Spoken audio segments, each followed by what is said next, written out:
Seule équipe avec le PSG à être invaincue à domicile, les Girondins de Bordeaux avancent avec des certitudes à Chabandelmas à l'heure d'affronter le LOSC en plein doute qui a pris un point lors des 5 derniers matchs. René Girard purge le deuxième de ses 4 matchs de suspension et regarde cette rencontre des tribunes. Une rencontre qui débute plutôt bien pour les Girondins avec le déboulé de Thomas Touré.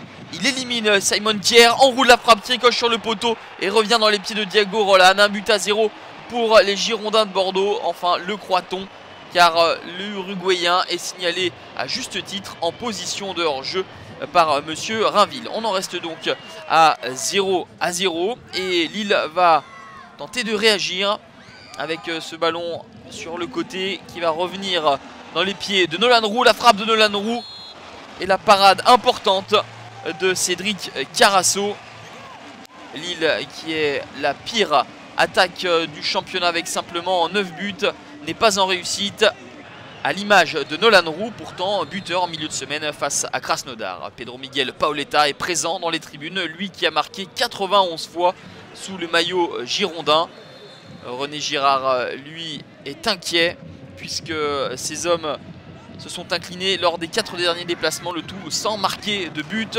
Et il peut être inquiet, hein, René Girard, car Bordeaux accentue sa domination. Le corner direct tiré par Thomas Touré. Ensuite, monsieur Rainville laisse jouer. Vincent Enyama est suppléé par son poteau. Et Bordeaux, à force d'insister, va être récompensé. Le ballon pour Nicolas Maurice Belay. Le centre pied gauche est repris par Cheikh Diabaté. 62e minute. Bordeaux mène 1 à 0 grâce au 6e but de Cheikh Diabaté, l'indispensable malien, buteur lors de ses 4 dernières titularisations, toutes compétitions confondues. Mais quel service de Nicolas Maurice Belay.